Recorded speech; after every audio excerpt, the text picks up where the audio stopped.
subscribed, please do so. It helps the channel grow, and it just means a whole lot to me as well. Let's get into it. I've got so many books stacked up right here.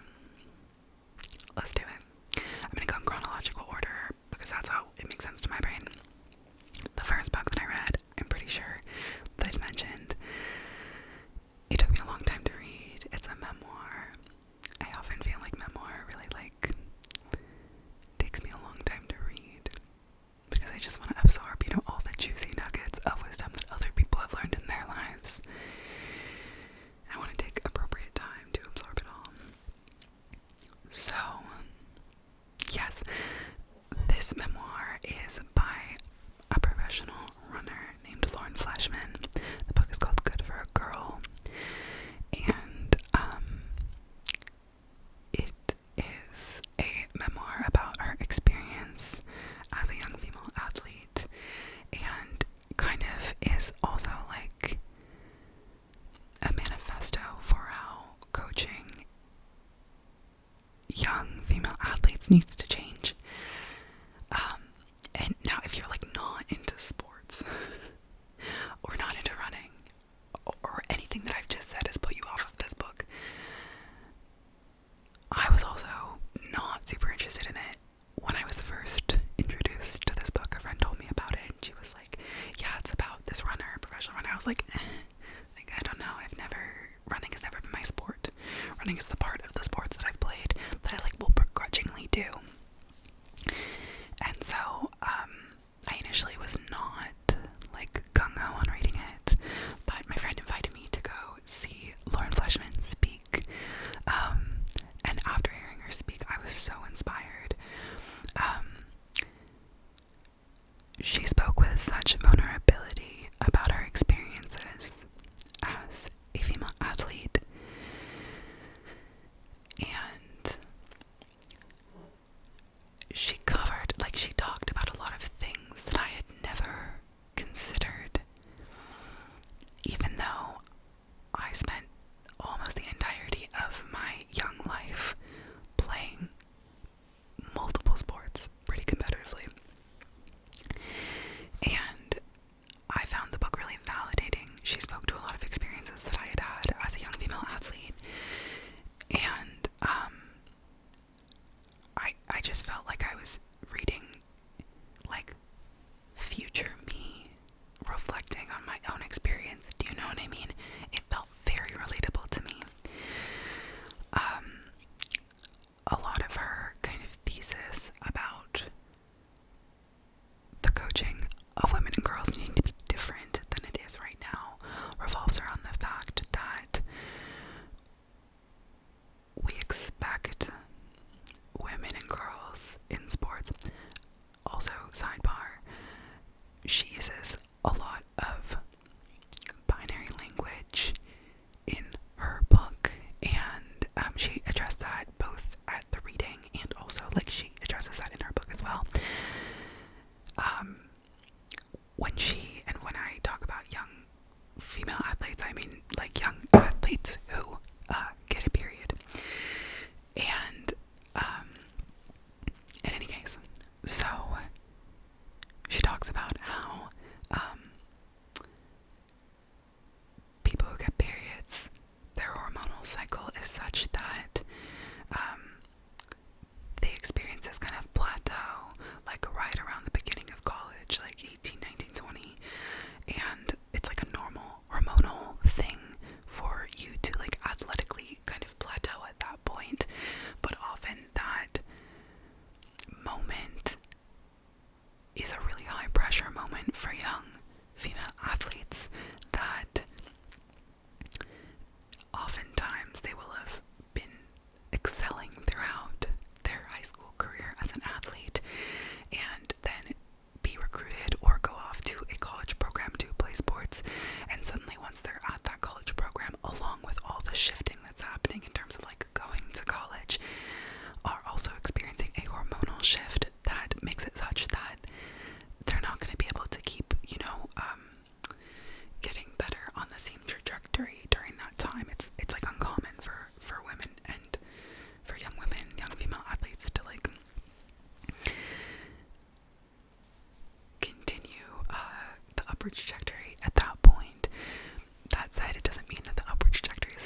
with such incredible, like, vulnerability just touched me really deeply. So, the next book that I read was Parable of the Sower by Octavia Butler.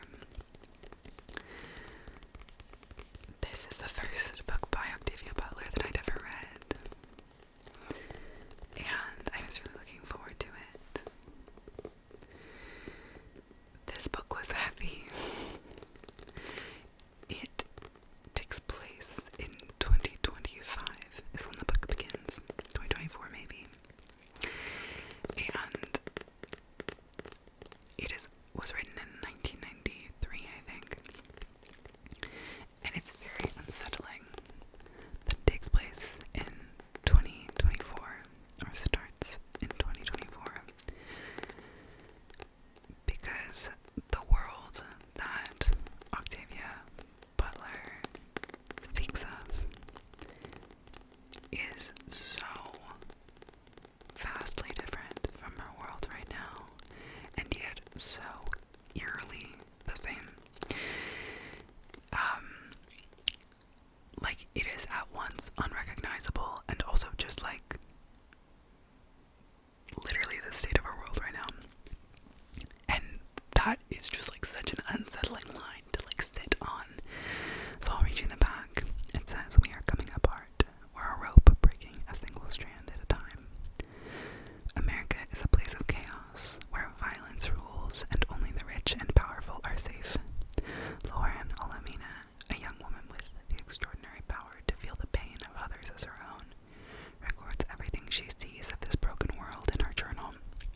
Then, one terrible night, everything alters beyond recognition, and Lauren must make her voice heard for the sake of those that she loves.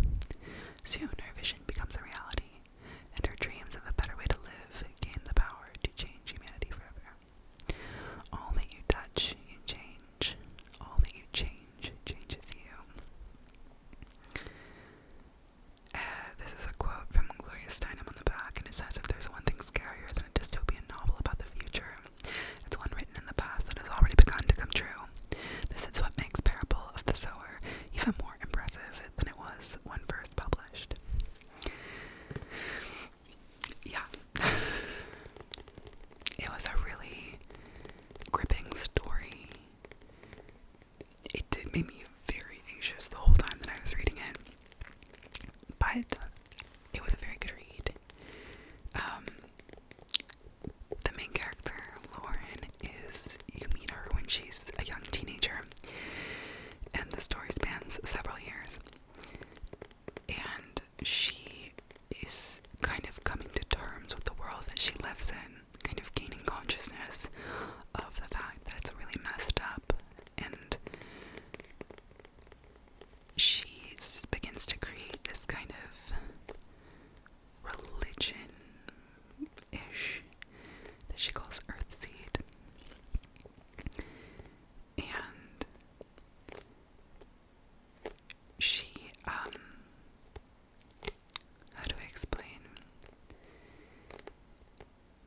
They live in this kind of gated community, but not like the gated communities that exist in our world where, like, if you're rich and bougie, you might live in them, like, for the necessity of their safety. Like, the world is so violent outside of the walls of their neighborhood that every neighborhood that has the resources to do so has to, like, put up walls so that there's not violence at their homes, and so that they can stay safe. And even still, they aren't necessarily safe because they have to go outside of the walls pretty often. And so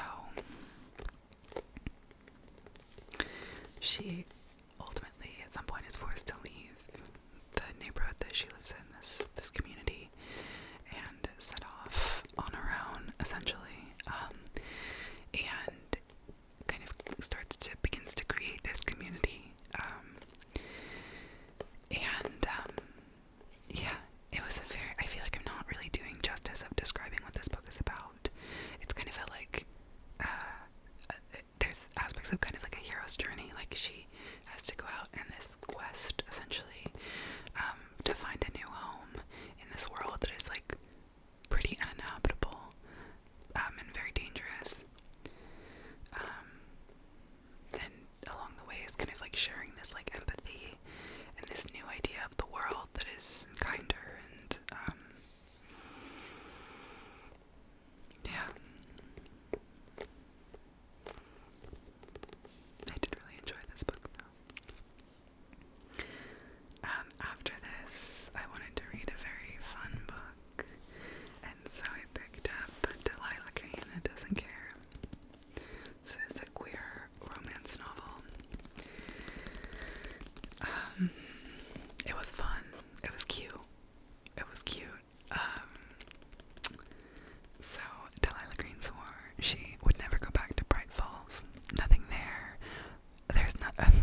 it was heavy. That being said, it was beautiful. I cried like a baby at so many points throughout this book. I think it really did help me move some of the emotions through me, you know, like the stuck emotions. And I would highly recommend it, though with like the caveat, if death and dying is not your cuppa, this book might not be your cuppa, but it's such a lovely story. Such a lovely story.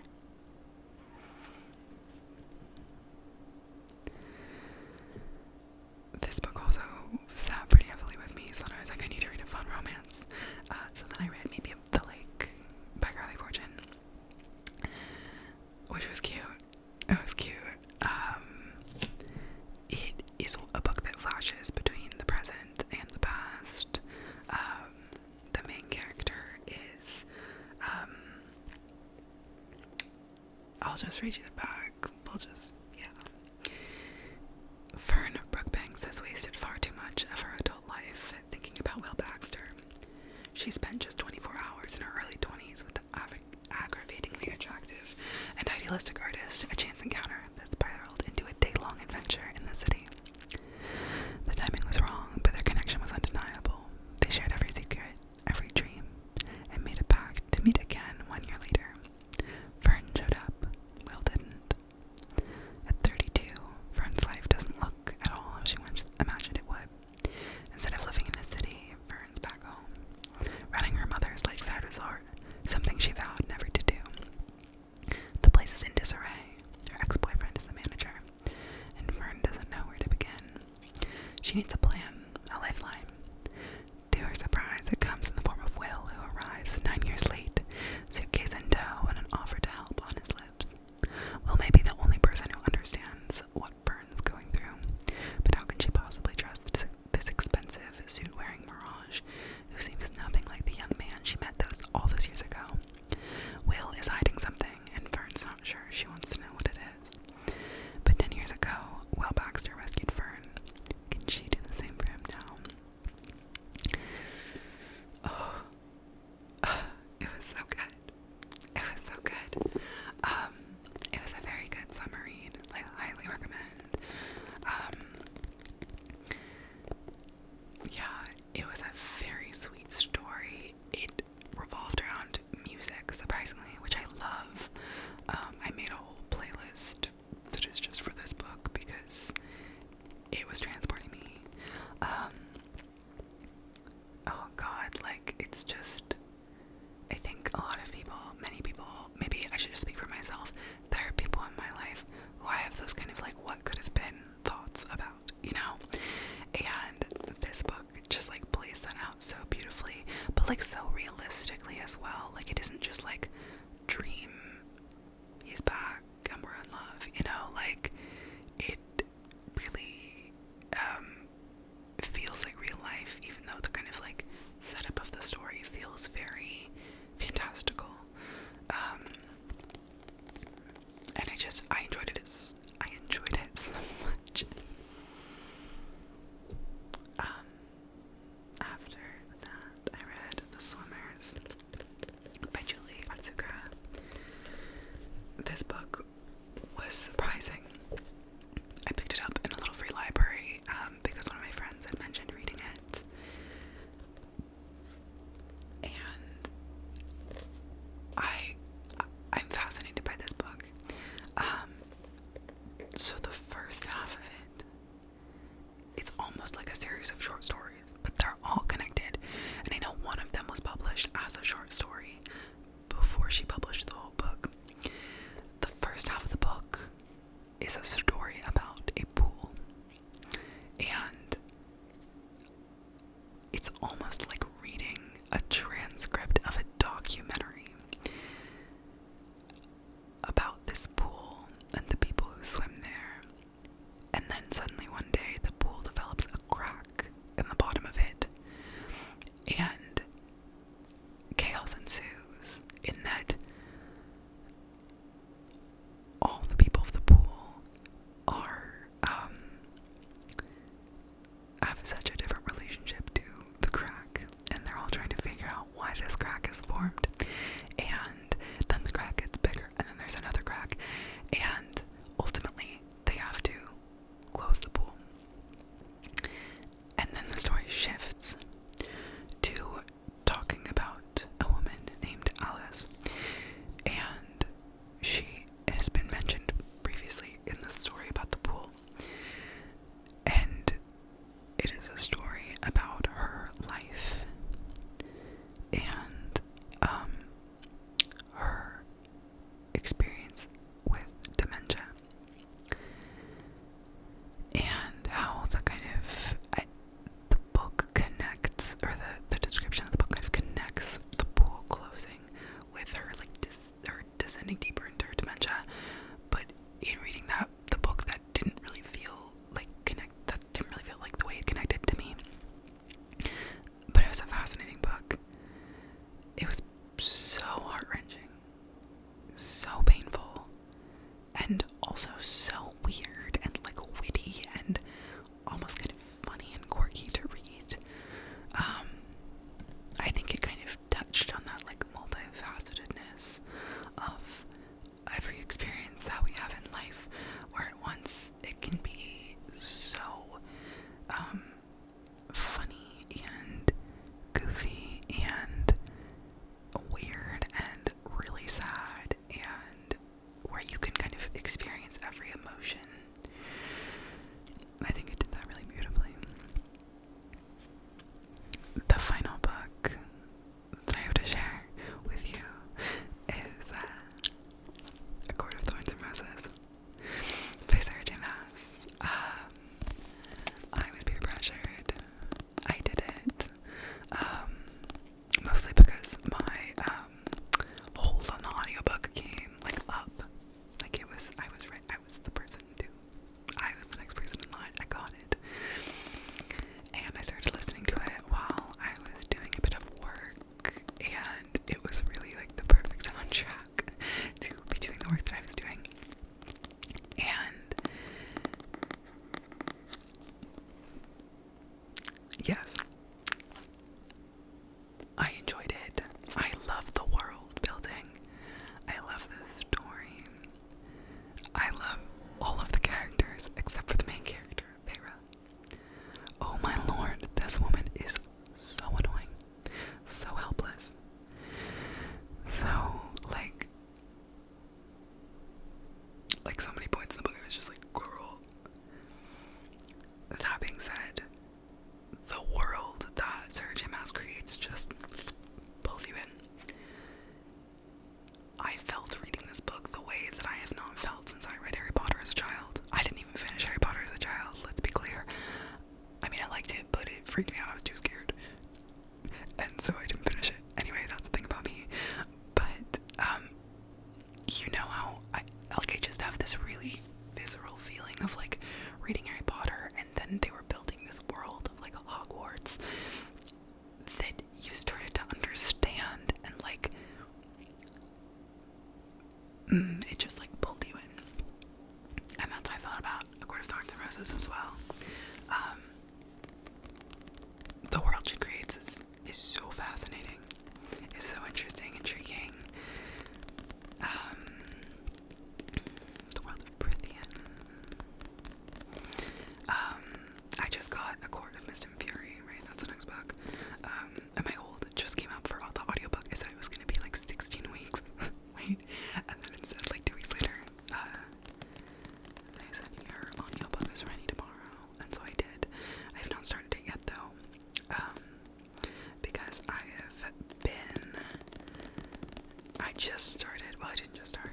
I did just start. Alone with You in the Ether by Olivie Blake. And I'm like 20 pages in. I'm like not that far. And I just think this book is gonna fuck me up. It's giving like the feeling that I felt when I started reading Normal People, where I was like, oh no, this is too relatable. Like this book is gonna do something to me. So I'm really enjoying this so far and excited to get further into it.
she's living in the court of this guy named Tamlin, who's high fae, and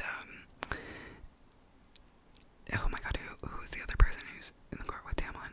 Why am I totally blanking? Lucian, right? And I'm asking you as if you could say yeah to me. So if you're saying yeah, just know that I heard it. Thank you.